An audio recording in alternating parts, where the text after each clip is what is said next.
ಅಲ್ಲಿ ಪರಲೋಕದಲ್ಲಿ ದೇವರು ಎಣಿಕೆಯಲ್ಲಿ ಇರ್ತಾರೆ. ಅದಕ್ಕೆ ದೇವರು ಹೇಳಿದ್ದು ವಾರದಲ್ಲಿ ಒಂದು ದಿನ ನೀವು ನನ್ನ ಸನ್ನಿಧಾನದಲ್ಲಿ ಕಾಣಿಸ್ಕೊಡಂತ. ಆದ್ರೆ ಹೊರಗಡೆ ಕಾಣಿಸ್ಕೊಡಂತ ಹೇಳಿಲ್ಲ. ಎಲ್ಲಿ ಕಾಣಿಸ್ಕೊಡ್ರಂತ? ನೀವು ನನ್ನ ಸನ್ನಿಧಾನ. ಎಲ್ಲಿ ದೇವ್ರ ಸನ್ನಿಧಾನ ಯಾವುದು? ವಾರದಲ್ಲಿ ಒಂದು ಕೂಡುವಂತ ಸ್ಥಳ ದೇವರ ಆಲಯ. ಆಮೇಲೆ ಈಗ ಕಾಣಿಸ್ಕೊಳ್ಬೇಕು. ಇಲ್ಲಿ ಕಾಣಿಸ್ಕೊಳ್ಳೋ ದೇವ್ರು ಹಾಕಂತ ನಾನು ಅಲ್ಲಿ ಇರ್ತೇನೆ ಅಂತ ಹೇಳ್ತಾರೆ.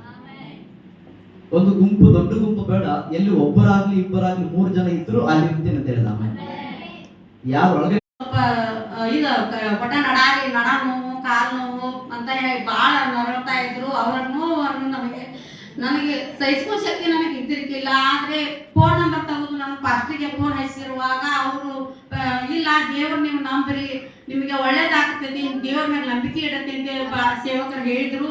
ಆಮೇಲೆ ನಾವು ಹೋಗಿ ಬೆಳಗಾಂ ದೊಡ್ಡ ನಾವು ಒಳಗೆ ದೊಡ್ಡ ಎಲ್ಲ ಬಾಡಿನ ಒಳಗೆ ಮಿಷನ್ ಮಾಡಕ್ ಮಾಡ್ತಾರ್ರಿ. ಆದ್ರ ನಮ್ಮ ಒಟ್ಟ ಡಾಕ್ಟರ್ಗಳು ಒಳಗೆ ಕರ್ಕೊಂಡು ಹೋದ್ರು. ಆದ್ರೆ ಅವ್ರು ಚೆಕ್ ಮಾಡುವಾಗ ನನಗೆ ಒಂದ್ ಸ್ವಲ್ಪ ಗಾಬರಿ ಆಯ್ತಂತ ನಾವು ಸ್ವಲ್ಪ ತಲೆ ಚೇರ್ ಹಾಕೋದು ನಾನು ಪ್ರಾರ್ಥನೆ ಮಾಡಾಕತ್ತೀನಿ. ದೇವ್ರೆ ನೀನೇ ದೊಡ್ಡವಪ್ಪ ಸ್ವಾಮಿ, ಡಾಕ್ಟರ್ ಅದಾದ್ರೆ ನೀನ ಮಾತನಾಡ್ಬೇಕಪ್ಪ ಅಂತ ಹೇಳಿ ದೇವ್ರಿಗೆ ನಾ ಕೇಳ್ಕೊಂಡಿರುವಾಗ, ಆದ್ರೆ ಅವರು ಅದ ರಿಪೋರ್ಟ್ ಬಂದ್ರಿ. ರಿಪೋರ್ಟ್ ಬಂದ ನಂತರ ಅದ ಸ್ಕ್ಯಾನ್ ಅದ ಇಲ್ಲ ಒಂದು ನರ ಒಂದು ಬ್ಲ್ಯಾಕ್ ಆಗೈತೆ ಅವ್ರು ಹೇಳಿರುವಾಗ ಅಂತ ಅವ್ರು ಹೇಳಿದ್ರು 17ನೇ ತಾರೀಕು ಅವ್ರ ಡೇಟ್ ಕೊಟ್ರು. ಆದ್ರೆ ಆಯ್ತು ಮತ್ತೆ ಹೇಳಿ ನಾವು ಬಂದು ಆಟೋ ಹಿಡ್ಕಿಸಿಂದ ಇನ್ನೊಂದು ದವಾಖಾನೆ ನಾವು ಆಡಿ ದವಾಖಾನೆ ಅಂತೇಳಿ ಅದು ಅಲ್ಲಿ ಹೋಗ್ಬಿಟ್ಟಿಗೆ ಅವ್ರಿಗೆ 1000 ರೂಪಾಯಿ ಫೀಸ್ ತುಂಬಬೇಕು, ಮಳ್ಳ ಮುರ್ಸಬಾ ಅಂತೇಳಿ ನಮ್ಗೆ ಅವ್ರು ಹೇಳಿದ್ರಿ. ಅಂತ ಹೇಳಿ ನಂತರ ಆಮೇಲೆ ಮಂಡೇ ದಿವ್ಸ ರೀ ಫಸ್ಟ್ ಚರ್ಚಿಗೆ ಬಂದಿರುವಾಗ ಅವ್ರು ಬಂದ ನಂತರ ಎಲ್ಲಾ ಚರ್ಚೆ ಮಾಡ್ರಿ ಏನೇನ್ ಮಾಡ್ರಿ ಅಂತ ಎಲ್ಲಾ ಕೇಳಿರುವಾಗ ನಾವೆಲ್ಲರೂ ಹಿಂಗ್ ಮಾತಾಡ್ಕೊ ಕೂತೀವಿ. ಮಾತಾಡ್ಕೊ ಕೂತಾಗ ನಮ್ಮ ಸಡನ್ ಫೋನ್ ಬಂತು. ನಾನು ಎದ್ದು ಮಾಡಿದ್ರಿ ಮತ್ತೆ ಚಾ ಮಾಡೋ ನಾನು ಹುಡುಗಿಯರಿಗೆ ಹೋಗ್ತೀನಿ ಅಂತ ಕಿಸಿಂದ ಅವ್ರು ನನಗೆ ಹೇಳಿದ್ರಿ. ಯಾಕಂತ ಕೇಳಿರುವಾಗ ಹಿಂಗ ಮಾತಿತ್ತು. ಅದ 2,500 ರೂಪಾಯಿ ಮ್ಯಾಗ ಬೀಳ್ತೈತಿ. ಮತ್ತ ಈಗ ಡಾಕ್ಟರ್ ನನಗೆ ಬೆಂಗಳೂರು ಡಾಕ್ಟರ್ ನಾನು ಫೋನ್ ಹಚ್ಚಿದಾಗ ನಾವು ಹೋಗ್ತೀನಿ ಅಂತ ಹೇಳಿದ್ರಿ. ಆದ್ರೆ ನಾನು ಬ್ಯಾಡ ಸುಳ್ಳ ದೊಡ್ಡ ಮಿಷನ್ದಾಗ ಹಾಕಾಕ್ ಬರ್ತೈತಿ, 1000 ರೂಪಾಯಿ ಹೋಗತಕ್ಕಂತ ನಾ ಹೇಳಿದ್ರಿ. ಅಂತ ಹೇಳಿ ನಂತರ ಬ್ಯಾಡ ಅಂತ ಹೇಳಿರುವಾಗ ಆದ್ರ ಇವ್ರು ಇದ್ದಾಗ ಕಿಸಿಂದ ಇಲ್ಲ ಮತ್ತ ನನಗೇನ್ ಆಕೈತಿ ಆಗೈತಿ ಕಿಸಿಂದ ಅಂದ್ರು. ಅಂದ್ರೆ ಆಯುರ್ವೇದಿಕ್ ಕೇಳಿ ಕಿಸಿಂದ ಸುಳ್ಳ ರೊಕ್ಕ ಖರ್ಚು ಮಾಡೋಕ್ಕಿಂತ ಮೊದಲ್ರಿ ಇನ್ನೊಂದು ದೊಡ್ಡ ಡಾಕ್ಟರ್ ದವಾಖಾನೆ ಹೋಗಿ ಬರಾಕ್ ಬರ್ತೈತಿ ಅಂತ ನಾನು ಹೇಳಿದ್ರಿ. ಅಂತ ಹೇಳಿ ನಂತರ ಆಮೇಲೆ ಮಾತಿ 2ನೇಗ ಅವ್ರ ಡಾಕ್ಟರ್ಗಳ ಫೋನ್ ಹಚ್ಚಿರ್ರಿ. ಫೋನ್ ಹಚ್ಚಿ ನಂತರ ಹೊಳ್ಳಿ ಅದ ಹಿಂಗ್ರಿ ಮೇಡಮ್ ಮತ್ತ ಹಿಂಗ ನಾ ನಿಮ್ ಮಗನ್ ತರ ತಿಳ್ಕೊರಿ, ನಿಮ್ ತಮ್ಮನ್ ತರ ತಿಳ್ಕೊರಿ ಅವ್ರು ಕೇಳಿರ ನನ್ನ ಜೀವನದಲ್ಲಿ ಇದನ್ನ ಎಲ್ಲಾ ಹೇಳ್ರಿ. ನಾವು ಬರ್ತಾ ಅನ್ಸ್ತೇನ್ರಿ ಮತ್ತ ನಮಗೂ ನಮ್ಮ ದುಡಿತಕ ನಮಗೂ ನಿರ್ವಹಿಲ್ಲ ಮತ್ತ ಅವ್ರಿಗೆ ಈ ರೀತಿ ಆಗೈತ್ರಿ. ಈಗ ನಾವು ರೊಕ್ಕ ಕೊಟ್ಟು ನಿಮಗ್ ಮೋಸ, ನೀವು ಒಂದು ರೋಗ ನೀವು ತಿಳ್ಕೊಬೇಕಾದ್ರೆ ಒಂದು ಚೆಕಪ್ ಮಾಡಿ ನೀವು ನೋಡಿ ಹೇಳ್ತೀರಿ. ನೀವು ಫೋನ್ ಮ್ಯಾಗ ನೀವು ಹಂಗೆ ಹೇಳತ್ತೆ ಅವ್ರು ಡಾಕ್ಟರ್ಗಳನ್ನ ಕೇಳ್ರಿ. ಇಲ್ಲಮ್ಮ ನೀವು ಡಾಕ್ಟರ್ ಇದನ್ನ ಫೋನ್ಯಾಗ ರೆಕಾರ್ಡಿಂಗ್ ಮಾಡ್ಕೋರಿ, ನೀವು ನಂಬರ್ ಇಟ್ಕೋರಿ ಅಂತ ನಮ್ಗೆಲ್ಲ ಹೇಳಿದ್ರಿ ಅವ್ರು. ಅಂತ ಆದ್ರೆ ಆದ್ರೆ ಅಂತ ಕೇಸಿಂದ ನಮ್ಮ ಅವ್ರನ್ನ ಚಾ ಕುಡ್ಸ್ಕಿಸಿಂದ ನಾವು ಹುಡುಗಿಯರ್ ಕಳ್ಸಿದ್ರಿ. ಆದ್ರೆ ಅವ್ರ ಒಂದ್ 2,500 ರೂಪಾಯಿ ಕೊಟ್ಟಿಸಿಂದ ಒಂದು ದೊಡ್ಡ ಬಾಕ್ಸ್ನಾಗ 300 ಔಷಧ ಕೊಟ್ಟಿರಿ ಅವ್ರ ಹಚ್ಕೊಳಕ್. ಮೈ ಎಲ್ಲ ಮತ್ತ ಕಾಯಿಗೆಲ್ಲ ಹಚ್ಕೊಂಡಂತಾರ್ರಿ. ಮತ್ತ ದೇವ್ರ ನಮ್ಮ ಜೀವನದಲ್ಲಿ ಅದ್ಭುತ ಕಾರ್ಯವನ್ನು ಮಾಡಿದಾನ್ರಿ. ಅದೆಲ್ಲ ಹಚ್ಕೊಂಡಂತಾರ್ರಿ. ಕೈ ಕಾಲ ಎಲ್ಲ ಜಾಡ್ಸಿ ಮತ್ತ ಇದೆಲ್ಲ ಮಾಡಾಕತ್ತೀವಿ. ದೇವ್ರು ನನ್ನ ಜೀವನದಲ್ಲಿ ಒಂದು ದೊಡ್ಡ ಮರಿಲಾದಂತ ಒಂದು ನನಗೆ ಜೀವನದಲ್ಲಿ ಒಂದು ಅದ್ಭುತ ಕಾರ್ಯವನ್ನು ಮಾಡಿದಾನು. ದೇವ್ರು ಎಷ್ಟು ಕೃತಜ್ಞತೆ ಸಹಿಸಿದ್ರು ನನ್ನ ಸಾಯುವವರೆಗೆ ನಾನು ಮರಿಬರಂತ ನನಗೆ ಒಂದು ಸಾಕ್ಷಿಯನ್ನು ನನಗೆ ಜೀವನದಲ್ಲಿ ಅದ್ಭುತ ಕಾರ್ಯವನ್ನು ಸೃಷ್ಟಿ ಮಾಡಿದಾನೆ. ದೇವ್ರು ನಮಗೆ ಸ್ತೋತ್ರವಾಗಲಿ.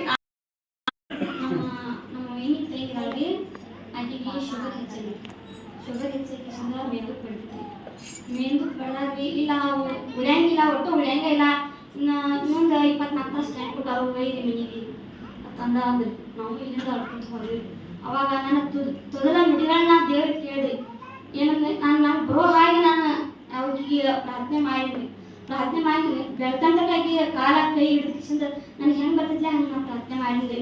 ದೇವ್ರು ನನ್ನ ಪ್ರಾರ್ಥನೆ ಕೇಳಂದ್ರಿ. ಏನು ಉಳಿದಾಡಲಿಕ್ಕೆ ಈಗ ಎದ್ದು ಅಡ್ಡಾಡೋ ಪರಿಸ್ಥಿತಿ ಇದ್ರಿಗಿದ್ರಿ.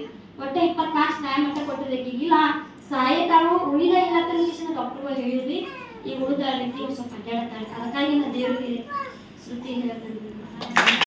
ಅಪ್ಪ ಈ ವಾಕ್ಯ ಹೇಳು ಮಗಳನ್ನು ನೀನು ಆಶೀರ್ವದಿಸು ಕರ್ತನೆ. ಆಕೆಗೆ ಧೈರ್ಯ ಬಲವನ್ನು ನೀವು ಕೊಟ್ಟು ನಡೆಸಿರಪ್ಪ ಯೇಸುವೆ. ಅಪ್ಪ ಕರ್ತನೆ ಯಾವ ವಾಕ್ಯವನ್ನು ಬಿತ್ತರಂತೆ ಜೀವಿಸುವ ಕೃಪೆ ಮಾಡ್ರಪ್ಪ ಯೇಸುವೆ. ಅಪ್ಪ ಕರ್ತನೆ ಅದನ್ನು ಒಂದು ಕಿವಿಯಿಂದ ಬಿಟ್ಟು ಒಂದು ಕಿವಿಯಿಂದ ಬಿಡದಾದಂತೆ ಅಪ್ಪ ಆ ವಾಕ್ಯವನ್ನು ಅವರ ಹೃದಯದಲ್ಲಿ ಬಚ್ಚಿಟ್ಕೊಂಡು ಆಶೀರ್ವಾದ ಮಾಡುವಂತ ವಾಕ್ಯ ಆಗಿದೆ ಅಪ್ಪ. ಕರ್ತನೆ ಅವರನ್ನ ತುಂಬಿಸುವಂತ ವಾಕ್ಯ ಆಗಿದೆ. ಅವ್ರ ಚಿತ್ತ ಅಪ್ಪ ಆ ವಾಕ್ಯದಂದ್ರೆ ಅವ್ರನ್ನ ಬಲಪಡಿಸಿರಿ ಕರ್ತನೆ. ಅಪ್ಪ ಕರ್ತನೆ ಯಾವ ವಾಕ್ಯ ಯಾರ್ಯಾರಿಗೆ ಅಗತ್ಯ ಐತೋ ಆ ವಾಕ್ಯವನ್ನು ತಿಳಿಯಪಡಿಸು ಕರ್ತನೆ, ಆಶೀರ್ವಾದಿಸು ಕರ್ತನೆ. ಅಪ್ಪ ಯೇಸುವೆ, ವಾಕ್ಯ ಹೇಳು ಮಗಳನ್ನು ಅಪ್ಪ ಕುತ್ತಂತ ಎಲ್ಲ ಜನರನ್ನು ಅಪ್ಪ ನಿನ್ನ ಹಸ್ತದಲ್ಲಿ ಇಟ್ಟು ಯೇಸುವಿನ ಮುದ್ದಾದ ನಾಮದಲ್ಲಿ ಪ್ರಾರ್ಥನೆ ಬೇಡಿ ಹೊಂದಿದ್ದೇನೆ ತಂದೆ. ನಿನ್ನ ವಾಕ್ಯವನ್ನು ಗಟ್ಟಿಯಾಗಿ ತಿಳಿದುಕೊಂಡು ಜೀವಿಸೋ ಹಾಗೆ ನಿನ್ನ ಕೃಪೆ ಮಾಡಿದ ಅಜ್ಜ ಸ್ವಲ್ಪ ಎಲ್ಲವನ್ನು ನಿಮಗೆ ಒಪ್ಪಿಸಿಕೊಂಡು ನೋವು ಬರ್ತೀನಿ ಅಂತ ವಾಗ್ದಾನ ಮಾಡಿದ ನಜರೇತು ಯೇಸು ಕ್ರಿಸ್ತನ ನಾಮದಲ್ಲಿ ನನ್ನ ಜೀವನ ದೇವರೊಟ್ಟಿಗೆ ಮಾತನಾಡುವುದು ಕರೆಕ್ಟ್. ನಾವೇನ್ ಮಾಡ್ಬೇಕು? ದೇವರೊಟ್ಟಿಗೆ ಮಾತನಾಡುವುದು, ನಮ್ಮನ್ನ ದೇವರಿಗೆ ಅರ್ಪಿಸಿಕೊಳ್ಳುವುದೇ ಪ್ರಾರ್ಥನೆ. ಯಾರು ದೇವರನ್ನ ಹೆಚ್ಚಾಗಿ ಪ್ರೀತಿಸ್ತಾರೋ, ಯಾರು ದೇವರನ್ನ ಹೆಚ್ಚಾಗಿ ನಂಬುತ್ತಾರೋ ಅವರೊಟ್ಟಿಗೆ ದೇವರ ಬಾಂಧವ್ಯ ಏನಾಗ್ತತಿ? ಚೆನ್ನಾಗಿರ್ತತಿ. ಬಾಂಧವ್ಯ ಅಂದ್ರೆ ಸ್ನೇಹ ಅನ್ಬೋದು, ಸಂಬಂಧ ಅನ್ಬೋದು. ಅದೇನಿರ್ತತಿ? ಚೆನ್ನಾಗಿರ್ತತಿ. ಅದಕ್ಕ ಅವಂಗ ನಾವು ದೇವ್ರು ನಮ್ಗೆ ಏನ್ ಮಾಡ್ತಾನ? ತಕ್ಕ ಪ್ರತಿಫಲವನ್ನ ಕೊಡುವ ಆತನಾಗಿದ್ದಾನೆ. ನಾವು ದೇವರ ವಾಕ್ಯದ ಕಡೆಗೆ ಹೋಗುವಾಗ ಈಗಾಗಲೇ ಸಹೋದರಿ ಓದಿದಂತೆ ಮತ್ತಾಯ 6ನೇ ಅಧ್ಯಾಯ 1ನೇ ವಚನದಲ್ಲಿ ನೋಡುವಾಗ, ಜನರು ನೋಡಲಿ ಎಂದು ನಿಮ್ಮ ಧರ್ಮ ಕಾರ್ಯಗಳನ್ನು ಅವರ ಮುಂದೆ ಮಾಡಬಾರದು, ನೋಡಿ ಹಾಗೆ ಮಾಡಿದರೆ ಪರಲೋಕದಲ್ಲಿರುವ ನಿಮ್ಮ ತಂದೆಯು ಹತ್ತಿರ ನಮಗೆ ಫಲ ದೊರೆಯದು.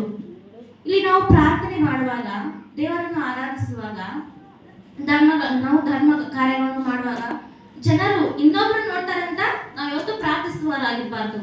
ದೇವರಿಗೋಸ್ಕರವಾಗಿ ನಾವು ಏನ್ ಮಾಡ್ಬೇಕು? ಪ್ರಾರ್ಥಿಸುವವರಾಗಿರ್ಬೇಕು. ದೇವರನ್ನ ಮೆಚ್ಚುವುದಕ್ಕೋಸ್ಕರವಾಗಿ ನಾವು ಪ್ರಾರ್ಥಿಸಬೇಕಾಗಿರ್ಬೇಕು, ಜನಗಳಿಗೋಸ್ಕರವಲ್ಲ. ಜನಗಳಿಗೆ ಅವ್ರು ನೋಡ್ತಾರೆ ನಮ್ಮನ್ನ, ಇವ್ರು ನೋಡ್ತಾರೆ, ಅವ್ರ ಮಾತನ್ನ ನಾವು ಕಿವಿ ಕೊಡ್ಬಾರ್ದು ಅಂತ ಒಬ್ಬೊಬ್ರು ಏನ್ ಮಾಡ್ತಾರೆ ಅಂದ್ರೆ ಇನ್ನೊಬ್ಬರನ್ನ ಮೆಚ್ಚೋದಕ್ಕೋಸ್ಕರನೇ ಆಲಯಕ್ಕೆ ಬರ್ತಿರ್ತಾರೆ, ಇನ್ನೊಬ್ಬರನ್ನ ಮೆಚ್ಚೋದಕ್ಕೋಸ್ಕರನ ದೇವರನ್ನ ಪ್ರಾರ್ಥಿಸುವವರಾಗಿರ್ತಾರೆ. ಅಂತವ್ರಿಗೆ ಏನ್ ಮಾಡೋದಿಲ್ಲ, ದೇವರ ನಮಗೆ ಉತ್ತರವನ್ನ ಕೊಡುವುದಿಲ್ಲ, ಅವರನ್ನ ಆಶೀರ್ವಾದವನ್ನ ಮಾಡುವುದಿಲ್ಲ. ಎರಡನೇದಾಗಿ ನೋಡುವಾಗ, ಆದ್ದರಿಂದ ನೀವು ಧರ್ಮ ಕೊಡುವಾಗ ನಿಮ್ಮ ಮುಂದೆ ಕೊಂಬುದಿಸಬೇಡ, ಜನರಿಗೆ ಹೋಗಲು ಕಪಟಿಗಳು ಸಭಾಮಂದಿರಗಳು ಬೀದಿಗಳು ಹಾಗೆ ಮಾಡುತ್ತಾರೆ, ಅವರು ತಮಗೆ ಬರತಕ್ಕ ಫಲವನ್ನು ಹೊಂದಿದ್ದಾರೆ ನಿಮಗೆ ಸತ್ಯವಾಗಿ ಹೇಳುತ್ತೇನೆ. ಇಲ್ಲಿ ಕಪಟಿಗಳು ಅಂದ್ರೆ ಏನಂದ್ರೆ, ಕಪಟಿಗಳು ಅಂದ್ರೆ ಯಾರ್ರಿ? ದೇವರಿಗೆ ವಿರುದ್ಧವಾಗಿದ್ದವರು. ಕಪಟಿಗಳಂದ್ರೆ ಯಾರಂದ್ರೆ ದೇವರಿಗೆ ವಿರುದ್ಧವಾಗಿರೋರು. ಅಂತವ್ರು ಏನ್ ಮಾಡ್ತಿರ್ತಾರಂದ್ರ ದೇವರಿಗೆ ಏನ್ ಮಾಡ್ತಾರೆ? ಮೆಚ್ಚೋದಕ್ಕೋಸ್ಕರ ಅವರ ಪ್ರಾರ್ಥನೆ ಆಗ್ಲಿ ವಿಜ್ಞಾಪನೆ ಆಗ್ಲಿ ಮಾಡೋದಿಲ್ಲ. ಅವ್ರೇನ್ ಮಾಡ್ತಿರ್ತಾರೆ? ದೇವರನ್ನ ಆರಾಧಿಸ್ತಿರ್ತಾರ. ಸಭಾ ಮಂದಿರಗಳಲ್ಲಿಯೂ ಬೀದಿಗಳಲ್ಲೂ ಹಾಗೆ ಮಾಡ್ತಾರೆ. ಅವರ ಸಭೆಯಲ್ಲೂ ಕೂಡ ಹೊರಗೂ ಕೂಡ ಅವರ ದೇವರನ್ನ ಆ ರೀತಿ ಆರಾಧಿಸ್ತಿರ್ತಾರೆ. ನೋಡ್ತಾರೆ 3ನೇ ವಚನ ಓದ್ರಿ ಯಾರಾದ್ರೂ.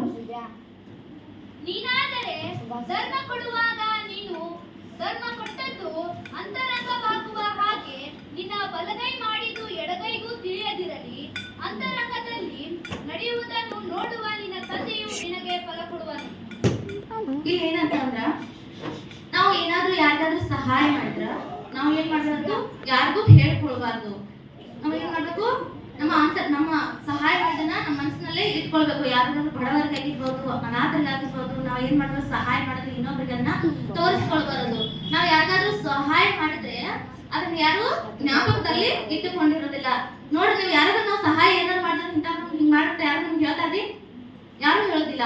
ಆದ್ರೆ ನಾವು ಮಾಡಿದಂತ ಸಹಾಯವನ್ನು ದೇವ್ರ ಏನ್ ಮಾಡಿರ್ತಾನ? ತಮ್ಮ ದಾಖಲೆಯಲ್ಲಿ ಬರೆದಿಟ್ಟುಕೊಂಡಿರ್ತಾನ. ಅದೇ ನಾವು ಯಾವ ಜನರಿಗೋಸ್ಕರ ನಾವು ಯಾವತ್ತು ಬದುಕೋರಾಗಿರ್ಬಾರ್ದು. ಜನಗಳಿಗೆ ನಾವು ಯಾವತ್ತು ಸಹಾಯವನ್ನು ಏನಾದ್ರೂ ಮಾಡಿದ್ರೆ ದೇವರಿಗೆ ನಾವು ಜನಗಳಿಗೆ ನಾವು ಹೇಳ್ಕೊಳ್ಬಾರ್ದು. ನಮ್ಮ ಆತ್ಮವನ್ನು, ನಮ್ಮ ಅಂತರಂಗವನ್ನು ದೇವರನ್ನ ನೋಡುವಾರ್ತಾರ. ನಮ್ಮ ಮುಖ ನೋಡಿ ಯಾರು ಅಳೆಯಕ್ ಆಗುದಿಲ್ರಿ. ಇವ್ರ ಮುಖ ನೋಡಿದ ತಕ್ಷಣ ಇವ್ರು ಇಂಥವ್ರ ಅಂತ ಯಾವತ್ತು ನಮ್ಮ ಹೇಳ್ಬಾರ್ದ್ರಿ. ಯಾಕಂದ್ರೆ ನಮ್ಮ ಅವ್ರ ಹೃದಯದಲ್ಲಿನೇ ಬೇರೆ ಇರ್ತೈತಿ, ಮುಂದಿನ ಮಾತನಾಡೋದನ್ನ ಬೇರೆ ಇರ್ತೈತಿ. ಅದೇ ರೀತಿ ನಮ್ಮ ಅಂತರಂಗವನ್ನು ಜನಗಳಿಗೆ ಗೊತ್ತಾಗುದಿಲ್ಲ. ಅದ್ರ ದೇವರನ್ನ ನಮ್ಮ ಸೃಷ್ಟಿಕರ್ತನಾದ ದೇವರು ನಮ್ಮ ಅಂತರಂಗವನ್ನು ನೋಡುವಾತನು ದೇವರಾಗಿರ್ತಾನ. ಅವನಿಗೆ ಎಲ್ಲವನ್ನು ಗೊತ್ತಾಗಿರ್ತದೆ. 5ನೇದಾಗಿ ನೋಡುವಾಗ, ನಾವು ಪ್ರಾರ್ಥನೆ ಮಾಡುವಾಗ ಕಪಟಿಗಳ ಹಾಗೆ ಮಾಡಬಾರದು. ನಾವೇನ್ ಮಾಡ್ಬೇಕು? ಕಪಟಿಗಳ ಹಾಗೆ ಪ್ರಾರ್ಥನೆಯನ್ನು ಮಾಡಬಾರದು. ಜನರು ನೋಡಬೇಕೆಂದು ಅವರು ಸಭಾಮಂದಿರಗಳು ಬೀದಿ ಚೌಕಟ್ಟುಗಳಲ್ಲಿ ನಿಂತುಕೊಂಡು ಪ್ರಾರ್ಥನೆ ಮಾಡುವುದಕ್ಕೆ ಇಷ್ಟಪಡುತ್ತಾರೆ. ಅವರು ತಮಗೆ ಬರತಕ್ಕ ಫಲವನ್ನು ಹೊಂದಿದ್ದಾರೆಂದು ನಿಮಗೆ ಸತ್ಯವಾಗಿ ಹೇಳುತ್ತೇನೆ. ಕಪಟಿಗಳು ಏನ್ ಮಾಡ್ತಾರೆ ಅಂದ್ರೆ ಜನಗಳಿಗೋಸ್ಕರ ಏನ್ ಮಾಡ್ತಾರ ಪ್ರಾರ್ಥನೆ ಮಾಡ್ತಾರ. ನಮ್ಮ ಪ್ರಾರ್ಥನೆ ಹೇಗಿರ್ಬೇಕಂದ್ರ ದೇವರಿಗೆ ಕಿವಿಗಳಿಗೆ ಮಾತ್ರ ಕೇಳಿಸುವುದಾಗಿರ್ಬೇಕು, ಜನಗಳಿಗೆ ಕೇಳಿಸುವುದಾಗಿರ್ಬಾರ್ದು. ನಾವು ದೇವರನ್ನ ಮೆಚ್ಚುವುದಕ್ಕಾಗಿ ಹೊರತು ಜನಗಳನ್ನ ಮೆಚ್ಚುವುದಕ್ಕಾಗಿ ಪ್ರಾರ್ಥಿಸುವವರಾಗಬಾರ್ದು. ಕೆಟ್ಟವರಿಗೂ ಒಳ್ಳೆಯವರಿಗೂ ದೇವರು ಮಾಡ್ತಾನ, ಅವರಿಗೆ ತಕ್ಕ ಪ್ರತಿಫಲವನ್ನ ದೇವರು ಕೊಡುವಾತನಾಗಿದ್ದಾನೆ. ಅದೇ ರೀತಿಯಾಗಿ ನಾವು ಆತ್ಮೀಯವಾಗಿ ನೋಡುವಾಗ ನಾವು ಪ್ರಾರ್ಥನೆಯನ್ನು ಯಾವ ರೀತಿಯಾಗಿ ಮಾಡಬೇಕು ಎಂಬುದಾಗಿ ನೋಡೋಣ. ನಮ್ಮ ಆತ್ಮವನ್ನು ದೇವರಿಗೆ ಒಪ್ಪಿಸಿಕೊಟ್ಟವರಾಗಿ ನಮ್ಮ ಮನಸ್ಸನ್ನ ವಿಚಿತ್ತ ಮಾಡಿಕೊಳ್ಳದೆ ದೇವರಿಗೆ ನಾವು ಆರಾಧಿಸುವವರಾಗಿರ್ಬೇಕು. ಪರಲೋಕದಲ್ಲಿ ನಾವು ನೋಡುತ್ತಾ ಪರಲೋಕವನ್ನು ದೃಷ್ಟಿಸುತ್ತಾ ಆತನೇ ದೇವರನ್ನೇ ನೋಡುತ್ತಾ ನಾವು ದೇವರನ್ನ ಆರಾಧಿಸುವವರಾಗಿರ್ಬೇಕು. ಒಬ್ಬೊಬ್ರು ಏನ್ ಮಾಡ್ತಿರ್ತಾರ ಅಂದ್ರ ಒಂದೊಂದ್ಸಲ ಎಲ್ಲಾರು ಮಾತಾಡ್ತಿರ್ತಾರ್ರಿ, ಅಲ್ಲಿ ಟಿವಿನೂ ಚಾಲು ಇರ್ತೈತಿ, ಅಲ್ಲೇ ಇದನ್ನು ಬರ್ತೈತಿ, ಅಲ್ಲೇನೂ ಪ್ರಾರ್ಥನೆ ಮಾಡ್ತಿರ್ತಾನ. ಅದು ದೇವ್ರಿಗೆ ಏನ್ ಬರ್ತೈತಂದ್ರ ಕೇಳೋ ಶಬ್ದನ ಏನ ದೇವ್ರಿಗೆ ಕೇಳ್ದಂಗೆ ಇಲ್ಲ, ಏನಾಗುತ್ತೆ ಗದ್ದಲ ಆಗ್ತದೆ. ಅವ್ರು ಮಾತಾಡೋದು ಏನಾಗುತ್ತೆ ಗದ್ದಲ ಇರ್ತೈತ್ರಿ. ಅದಕ್ಕಾಗಿ ನಾವ್ ಏನ್ ಮಾಡ್ಬೇಕು, ಪ್ರಶಾಂತವಾದ ಸ್ಥಳದಲ್ಲಿ ಹೋಗಿ ನಮ್ಮ ಪ್ರಾರ್ಥನೆಯನ್ನ ಒಪ್ಪಿಸಿಕೊಟ್ಟವರಾಗಿರ್ಬೇಕು. ಆದಷ್ಟು ನಾವು ಮನಕಾಲಗಳನ್ನು ಊರಿಕೊಂಡು ಪ್ರಾರ್ಥನೆಯನ್ನ ಮಾಡುವವರಾಗಿರ್ಬೇಕು. ನಾವು ಪ್ರಾರ್ಥನೆ ಮಾಡುವಾಗ ನಮ್ಮ ದೇಹವನ್ನು ದೇವರಿಗೆ ಮೀಸಲಾಗಿಯೂ ಮೆಚ್ಚುಗೆ ಅರ್ಪಿಸಬೇಕು. ಅದೇ ನಮ್ಮ ವಿವೇಕಪೂರ್ವಕವಾದ ಆರಾಧನೆ ಆಗಿರ್ತದೆ. ಜೀವ ಏನಂದ್ರೆ ದೇವರಿಗೆನೆ ನಾವು ನಮ್ಮ ಆತ್ಮವನ್ನು ಒಪ್ಪಿಸಿಕೊಟ್ಟವರಾಗಿರಬೇಕು. ಪ್ರಿಯ ದೇವರ ಮಕ್ಕಳೇ, ನಾವು ದೇವರಿಗಾಗಿ ಬದುಕೋಣ, ಪ್ರಾರ್ಥನೆಯನ್ನು ಮಾಡೋಣ. ನಾವು ಪ್ರಾರ್ಥನೆ ಮಾಡ್ಬೇಕಾದ್ರೆ ಮೊದಲು ಏನಿರ್ಬೇಕು, ನಮ್ಮಲ್ಲಿ ನಂಬಿಕೆ ಇರ್ಬೇಕ. ಏನಿರ್ಬೇಕು? ನಂಬಿಕೆ ಇರ್ಬೇಕ. ಮಾರ್ಕ 11ನೇ ಅಧ್ಯಾಯ 24ನೇ ವಚನದಲ್ಲಿ ನಾವು ನೋಡೋದಾದರೆ, ಆದ ಕಾರಣ ನೀವು ಪ್ರಾರ್ಥನೆ ಮಾಡಿ ನೀತಿವಂತನಾಗಿದ್ರೆ ನಿನ್ ತಲೆ ಎತ್ತಲ್ಪಡ್ತಿದ್ದಲ್ಲ, ನೀ ಅವಮಾನ ಯಾಕೆ ಬರ್ತಿದ್ದಿ ಅಂತ ಹೇಳಿ ದೇವರ ಪ್ರಶ್ನೆ ಮಾಡ್ತಾರೆ. ಒಳ್ಳೆ ಕೆಲಸ ಮಾಡಿ ನಿನ್ನ ತಲೆ ಎತ್ತಲ್ಪಡುತ್ತಿತ್ತಲ್ಲವೇ? ಅಲ್ಲದಿದ್ದರೆ ಪಾಪವು ನಿನ್ನನ್ನು ಹಿಡಿಯಬೇಕೆಂದು ಬಾಗಿಲಲ್ಲಿ ಹಂಚಿಕೊಂಡಿರುವುದು. ಅವನ ಪಾಪ ಅವನೊಳಗಡೆ ತುಂಬಿರ್ಕೊಳ್ತೈತಿ. ಆದ್ರಿಂದ ದೇವರ ಅವನ ಕಾಣಿಕೆಯನ್ನ ಮೆಚ್ಚಿಕೊಳ್ಳುವುದಿಲ್ಲ. ಆದರೂ ನೀನು ಅದನ್ನು ವಶ ಮಾಡಿಕೊಳ್ಳಬೇಕು ಎಂದು ಹೇಳಿದನು. ಆದ್ರೂ ನೀನು ಆ ಪಾಪವನ್ನು ವಶ ಮಾಡಿಕೊಂಡಿದ್ದೆ ಅಂತ ಹೇಳಿ ದೇವರ ತರುವಾಯ ಕಾಯಿನನ್ನು ತನ್ನ ತಮ್ಮನಾದ ಹೆಬೆರನಿಗೆ ಅಡವಿಗೆ ಹೋಗೋಣಪ್ಪ ಎಂದು ಕರೆದು ಎಂದನು. ಅಡವಿಗೆ ಬಂದಾಗ ಕಾಯಿನನು ತನ್ನ ತಮ್ಮನ ಮೇಲೆ ಬಿದ್ದು ಅವನನ್ನು ಕೊಂದನು. ನೋಡ್, ಕಾಯಿನನು ಹೆಬೆರನನ್ನು ಯಾಕೆ ಕೊಂದ್ರಿ? ಯಾಕಂದ್ರ ಅವನ ಒಳಗಡೆ ಹೊಟ್ಟೆ ಕಿಚ್ಚಿದ್ರು.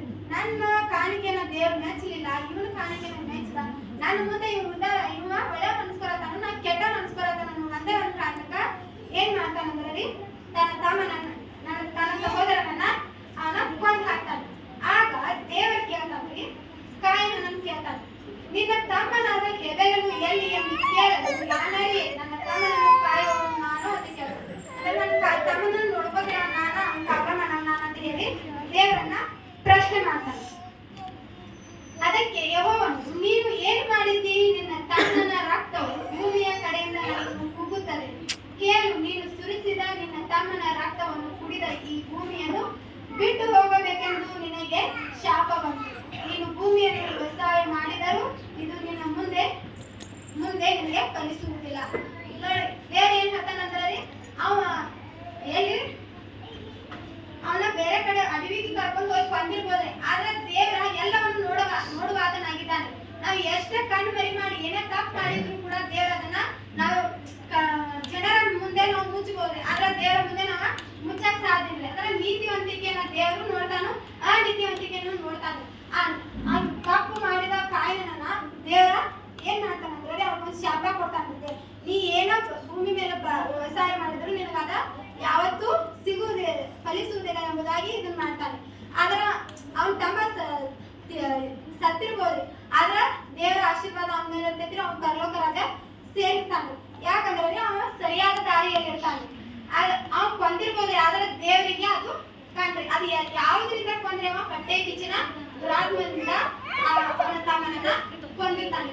ಅದಕ್ಕಾಗಿ ನಮ್ಮ ಹಿಂದೆಗಳ ಮುಂದೆಗಡೆ ಎಷ್ಟೋ ಜನರು ನಮ್ಮ ಮೇಲೆ ಹೊಟ್ಟೆ ಕಿಚ್ಚಿನಿಂದ ಅಪವಿತ್ರ ಮಾತುಗಳನ್ನ ಆಡ್ತಿರ್ಬೋದ್ರಿ, ನಮ್ಮ ಬಗ್ಗೆ ಕೆಟ್ಟ ಪ್ರಚಾರಗಳನ್ನ ಮಾಡ್ತಿರ್ಬೋದ್ರಿ ನಿಮ್ಮ ಬಗ್ಗೆ. ಆದ್ರೆ ಅದನ್ನು ನೋಡುವಂತರು ದೇವರಾಗಿದ್ದಾರೆ. ಯಾಕೆ ಯಾಕಂದ್ರೆ ಅದು ಸರಿಯಾದ ಯಾವ್ದು ಸರಿ ಯಾವ್ದು ತಪ್ಪು ಎಂಬುದಾಗಿ ದೇವ್ರು ನೋಡೋನಾಗಿದ್ದಾರೆ. ನಾವು ಜನರನ್ನ ಮೆಚ್ಚೋಸ್ಕರ ಏನ್ ಬೇಕಾದ್ರೂ ಹೇಳ್ಬೋದ್ರಿ, ಆದ್ರ ದೇವರು ಅದನ್ನ ಎಲ್ಲವನ್ನು ಯಾವ್ದು ಸರಿ ಯಾವ್ದು ತಪ್ಪು ಎಂಬುದಾಗಿ ದೇವರ ನೋಡ್ಕೋತಾ ಇರ್ತಾರೆ.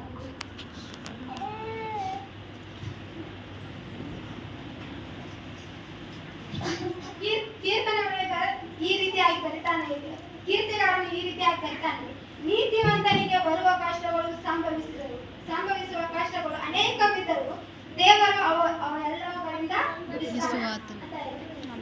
ಎಷ್ಟ ಕಷ್ಟ ಇರ್ಬೋದ್ರಿ, ಏನೇ ಇರ್ಬೋದ್ರಿ, ಆದ್ರೆ ನಾವು ನೀತಿವಂತರಾಗಿ ನಾವು ಇರುವುದಾದ್ರೆ ದೇವರು ಅದನ್ನ ಎಲ್ಲವನ್ನ ಪರಿಹರಿಸಲು ಶಕ್ತನಾಗಿದ್ದಾನೆ. ಇನ್ನೊಂದು ವಚನ ಓದಿಕೊಳ್ಳಿ. ದಾನಿಯೇಲನು 6ನೇ ಅಧ್ಯಾಯ 1ನೇ ವಚನವನ್ನು ಓದಿ. ಕೆಲವು ವಚನಗಳು. ದಾರ್ಯಾವೇಶನು ತನ್ನ ರಾಜ್ಯಭಾರವನ್ನು ನಿರ್ವಹಿಸುವುದಕ್ಕೋಸ್ಕರ ರಾಜ್ಯದ ಆಯಾ ಭಾಗಗಳ ಮೇಲೆ 120 ಮಂದಿ ದೇಶಾಧಿಪತಿಗಳನ್ನು ರಾಜನಿಗೆ ನಷ್ಟವಾಗದಂತೆ ಆ ದೇಶಾಧಿಪತಿಗಳ ಮೇಲೆ ಅವರಿಂದ ಲೆಕ್ಕ ತೆಗೆದುಕೊಳ್ಳುವ 3 ಮುಖ್ಯಾಧಿಕಾರಿಗಳನ್ನು ನೇಮಿಸಬೇಕೆಂದು ನಿಶ್ಚಯಿಸಿಕೊಂಡನು. ದಾರ್ಯಾವೇಶನು ರಾಜ ಏನ್ ಮಾಡ್ತಾನಂದ್ರೆ ಅವನ ರಾಜ್ಯದ ಮೇಲೆ ನೀತಿವಂತನಾಗಿರುವ ಒಬ್ಬ 3 ಜನರನ್ನ ಲೆಕ್ಕಾಧಿಕಾರಿಗಳನ್ನಾಗಿ ಮಾಡ್ಬೇಕಂತ ಹೇಳಿ ಅವನ ಆಲೋಚನೆ ಆಗಿರ್ತದೆ. ನಿಶ್ಚಯಿಸಿಕೊಂಡನು. ಆ ಮುಖ್ಯಾಧಿಕಾರಿಗಳಲ್ಲಿ ದಾನಿಯೇಲನು ಒಬ್ಬನು. ಈ ದಾನಿಯೇಲನಲ್ಲಿ ಪರಮ ಬುದ್ಧಿ ಇದ್ದರಿಂದ ಅವನು ಮಿಕ್ಕ ಮುಖ್ಯಾಧಿಕಾರಿಗಳಿಗಿಂತಲೂ ದೇಶಾಧಿಪತಿಗಳಿಗಿಂತಲೂ ಅಧಿಕ ಸಮರ್ಥನೆನಿಸಿಕೊಂಡಿದ್ದನು. ಈ ದಾಳಿ ಎಷ್ಟು ಅವನು 120 ಮಂದಿ ಇದ್ರಲ್ಲ, ಅಷ್ಟು ಅಧಿಕಾರಿ ಒಳಗ ದಾನಿಯೇಲನು ಉತ್ತಮ ನೆನೆಸಿಕೊಂಡಿದ್ದ, ನೀತಿವಂತ ನೆನೆಸಿಕೊಂಡಿದ್ದ. ಆದ ಕಾರಣ ರಾಜ ಏನ್ ಮಾಡ್ತಾನಂದ್ರೆ ಅವನು ಸಮರ್ಥನಾಗಿರುವುದರಿಂದ ಅವನನ್ನು ರಾಜನು ಪೂರ್ಣ ರಾಜ್ಯದ ಮೇಲೆ ಉದ್ದೇಶಿಸ್ತಾನೆ. ಅಂದ್ರೆ ಹೀಗೆ ಮುಖ್ಯಾಧಿಕಾರಿಗಳು ದೇಶಾಧಿಪತಿಗಳು ರಾಜಭಾರದ ವಿಷಯವಾಗಿ ದಾನಿಯೇಲನ ಮೇಲೆ ತಪ್ಪು ಹರಿಸುವುದಕ್ಕೆ ಸಂದರ್ಭ ಹುಡುಕುತ್ತಿರ್ತಾನೆ. ನೋಡಿ, ಅವ್ನು ಏನಾರ ನೇಮಕ ಮಾಡ್ತಾರ್ರಿ ರಾಜ, ಆಗ ಇನ್ನು ಉಳಿದಾರ ಅಧಿಕಾರಿಗಳು ಇರ್ತಾರಲ್ಲ, ಅವ್ರು ಏನ್ ಮಾಡ್ತಾರಂದ್ರ ಈ ಅಧಿಕಾರದಿಂದ ಅವನನ್ನ ಕೆಡಬೇಕು, ಅವನನ್ನ ಬಿಡಿಸ್ಬೇಕು ಅಂತ ಹೇಳಿ ಅವನ ಮೇಲೆ ತಪ್ಪು ಹರಿಸೋದಕ್ಕೋಸ್ಕರ ಯಾವ್ದಾದ್ರು ಒಂದು ತಪ್ಪಿನಲ್ಲಿ ಅವನು ಸಿಗಿಸಿ ಇದನ್ನ ಅವನಿಂದ ತಪ್ಪಿಸಬೇಕಂತ ಹೇಳಿ ಇದನ್ನ ಮಾಡ್ತಾರೆ. ಆದರೆ ತಪ್ಪು ಹರಿಸುವ ಯಾವ ಸಂದರ್ಭವನ್ನು ಯಾವ ತಪ್ಪನ್ನು ಕಾಣಲಾರದೆ ಹೋಗ್ತಾರೆ. ಆದ್ರೆ ಅವ್ರು ತಪ್ಪು ಹುಡುಕ್ಯಾತಿರ್ಬೋದ್ರೆ, ಆದ್ರೆ ಆ ತಪ್ಪು ಯಾವುದೇ ಆಗದೇ ಇರೋ ರೀತಿಯಾಗಿ ದೇವರ ಅವನನ್ನ ನಡೆಸ್ಕೊಂಡು ಹೋಗಿರ್ತಾರೆ. ಆದ್ರಿಂದ ಯಾವ ತಪ್ಪುಗಳು ಕಾಣುವುದಿಲ್ಲ. ಅವನು ನಂಬಿಗಸ್ತನೇ ಆಗಿದ್ದನು, ಅವನಲ್ಲಿ ಅಲಕ್ಷ್ಯವಾಗಲಿ ಅಕ್ರಮವಾಗಲಿ ಸಿಗಲಿಲ್ಲ. ಆಗ ಆ ಮನುಷ್ಯರು ಈ ದಾನಿಯೇಲನ ಮೇಲೆ ತಪ್ಪು ಭರಿಸಲು ಇವನ ದೇವ ಧರ್ಮದ ಮೂಲಕವೇ ಹೊರತು ಇನ್ನಾವುದರಲ್ಲಿಯೂ ನಮಗೆ ಅವಕಾಶ ದೊರೆಯದು ಅಂದುಕೊಂಡರು. ಏನ್ ಮಾಡ್ತಾರೆ, ನೀತಿವಂತನಾಗಿದ್ದಾನ, ಒಳ್ಳೆಯ ಮನುಷ್ಯನಾಗಿದ್ದಾನ, ಮತ್ತ ಇವನಲ್ಲಿ ಅಕ್ರಮವಾಗಲಿ ಸುಳ್ಳಾಗಲಿ ಕಪಟತನವಾಗಲಿ ಇಲ್ಲ, ಇವನು ದೇವ ಧರ್ಮದ ಮೂಲಕವೇ ಹೊರತು ಇನ್ನಾವುದರಲ್ಲೂ ಅವಕಾಶ ಸಿಗುವುದಿಲ್ಲ ಎಂಬುದಾಗಿ ಇವನ ದೇವರ ಆಶೀರ್ವಾದ ಹೊಂದಿದವನಾಗಿದ್ದಾನಂತ ಹೇಳಿ ಏನ್ ಮಾಡ್ತಾರಂದ್ರ ಅವರೆಲ್ಲ ಹಿಂಸರಿತಾರೆ. ನಮ್ಮ ಬಗ್ಗೆ ಏನ್ ಬೇಕಾದ್ರೂ ನಮಗೆ ಕೆಡಬೇಕಂತ ಹೇಳಿ ಎಷ್ಟು ಜನ ಏನ್ ಬೇಕಾದ್ರೂ ಮಾಡಿದ್ವಿ, ಆದ್ರೆ ನಾವು ದೇವರಲ್ಲೇ ನಂಬಿಕೆಯವರಾಗಿ ನಾವು ನೀತಿವಂತರಾಗಿ ಇರುವುದಾದ್ರೆ ದೇವರ ನಮ್ಮನ್ನ ಕಾಪಾಡೋದಕ್ಕ ಶಕ್ತನಾಗಿದ್ದಾನೆ.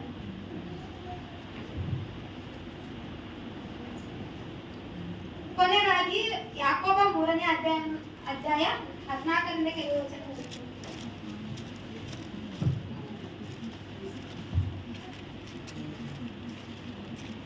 ಯಾಕೋಬ 3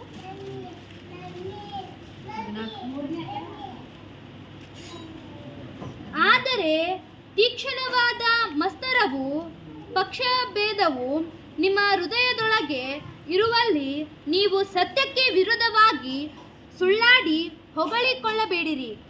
ಅದು ಮೇಲನಿಂದ ಬಂದ ಜ್ಞಾನವಲ್ಲ, ಅದು ಭೂ ಸಂಬಂಧವಾದದ್ದು, ಪ್ರಾಕೃತ ಭಾವವಾದದ್ದು, ದೆವ್ವಗಳಿಗೆ ಸಂಬಂಧಪಟ್ಟದ್ದು. ಮತ್ಸರವು ಪಕ್ಷಭೇದವು ಇರುವ ಕಡೆ ಗಲಿಬಿಲಿಯು ಸಕಲ ವಿಧ ನೀಚ ಕೃತ್ಯಗಳು ಇರುವವು. ದೇವರು ತೀಕ್ಷ್ಣವಾದ ಮತ್ಸರವು ಪಕ್ಷಭೇದವು ನಿಮ್ಮ ಹೃದಯದೊಳಗೆ ಇರುವಲ್ಲಿ ನೀವು ಸತ್ಯಕ್ಕೆ ವಿರೋಧವಾಗಿ ಸುಳ್ಳಾಡಿ ಹೊಗಳಿಕೊಳ್ಳಬೇಡಿರಿ. ನೋಡಿ, ದೇವ್ರು ಏನ್ ಹೇಳ್ತಾನಂದ್ರಲ್ಲಿ, ನಿಮ್ಮ ಒಳಗೆ ಮತ್ಸರ ಅಂದ್ರ ನಿಮ್ಮ ಒಳಗೆ ಹೊಟ್ಟೆ ಕಿಚ್ಚು ಮತ್ತೆ ಪಕ್ಷಭೇದ, ಒಬ್ರಿಗೊಂದು ಮಾಡೋದು ಮತ್ತು ಹೃದಯದೊಳಗೆ ಇರುವುದಾದರಲ್ಲಿ ನೀವು ಸತ್ಯಕ್ಕೆ ವಿರೋಧವಾಗಿ ಸುಳ್ಳಾಡಿ ನೀವು ಹೊಗಳ್ಕೊಳ್ತೀರ. ಅಂದ್ರ ನಾವ್ ಏನ್ ಮಾಡ್ತೇವ್ರಿ, ನಮ್ಮ ಒಳಗೆ ಸುಳ್ಳ ಮತ್ತೆ ಕಪಟತನ, ಹೊಟ್ಟೆ ಕಿಚ್ಚಿ ಎಲ್ಲ ಇರ್ತೈತಿ. ಆದ್ರೆ ಏನ್ ಮಾಡೋದ, ಜನರ ಮುಂದೆ ಹೋಗಿ ನಮಗ್ ನಾವು ಹೊಗಳ್ಕೊಳ್ಳೋದು, ಹಿಂಗ್ ಮಾಡ್ತೇವೆ. ಅದು ಮೇಲಿನಿಂದ ಬಂದ ಜ್ಞಾನವಲ್ಲ, ಅದು ದೇವರಿಂದ ಬಂದ ಜ್ಞಾನ ಆಗಿರುವುದಿಲ್ಲ. ಅದು ಭೂ ಸಂಬಂಧವಾದದ್ದು, ಪ್ರಾಕೃತ ಭಾರವಾದದ್ದು, ದೆವ್ವಗಳಿಗೆ ಸಂಬಂಧಪಟ್ಟದ್ದು. ಮತ್ಸರವು ಪಕ್ಷಭೇದವು ಇರುವ ಕಡೆ ಗಲಿಬಿಲಿಯು ಸಕಲ ವಿಧದ ನೀಚ ಕೃತ್ಯಗಳು ಇರುವವು. ನೋಡಿ, ಅದ ದೇವರಿಂದ ಬಂದಂತ ಜ್ಞಾನವಲ್ರಿ. ಅದ ಏನಂದ್ರಿ, ದೆವ್ವಗಳಿಗೆ ಸಂಬಂಧ, ಅದ್ ಏನ್ ಕೆಟ್ಟ ಕೆಟ್ಟ ಆಲೋಚನೆಗಳ್ದಾವ್ರ ಅವೆಲ್ಲ ದೆವ್ವಗಳಿಗೆ ಬಂದ ಮಾತುಗಳದಾವ್ರಿ. ಮತ್ತ ಭೂ ಸಂಬಂಧಗಳು ಪ್ರಾಕೃತಿಕ ಭಾವವಾದದ್ದು. ಮತ್ಸರವು ಪಕ್ಷಭೇದ ಇರುವ ಗಲಿಬಿಲಿ ಇರ್ತೈತಿ, ಎಲ್ಲಾ ಇರ್ತೈತ್ರಿ. ಅಲ್ಲಿ ಗಲಿಬಿಲಿ ಇರ್ತೈತಿ ಅಂದ್ರ ಒಳ್ಳೆತನ ಇರಂಗಿದ್ರೆ ಎಲ್ಲ ಕೆಟ್ಟತನ ಇರ್ತೈತ್ರಿ. ಮತ್ತ ನೀಚ ಕೃತ್ಯಗಳು, ಕೆಟ್ಟ ಕೃತ್ಯಗಳು, ಕೆಟ್ಟ ಕೆಲಸಗಳು, ಇನ್ನೊಬ್ಬರ ಮೇಲೆ ಹಚ್ಚೆ ಕಿಟ್ಟುಕೊಳ್ಳುವುದು, ಅಸಹ್ಯ ಪಡುವುದು, ಅವರಿಗೆ ಏನಾದ್ರು ಅಂದು ಅವರಿಗೆ ಏನಾರ ಅಸಹ್ಯ ಆಗುತ್ತಿರೋ ಮಾತನಾಡುವುದು, ಏನೋ ಒಂದು ಸಂದರ್ಭದಲ್ಲಿ ಅವರಿಗೆ ಕೆಟ್ಟ ಸಮಯ ಬಂದಿದ್ರೆ ಅದನ್ನೇ ಹೆಚ್ಚಾಗಿ ಹೇಳಿಕೊಂಡು ಸಾರುವುದು, ಇಂಥ ನೀಚ ಕೃತ್ಯಗಳು ಇರ್ತಾವೆ. ನಾವು ವಾಕ್ಯ ಹೇಳೋದ್ರಲ್ಲಿ ಏನಾದ್ರು ತಪ್ಪು ಹೇಳಿದ್ರೆ ಸಭಾಪತಿಗಳಲ್ಲಿ ನನ್ನ ದೇವರಲ್ಲಿ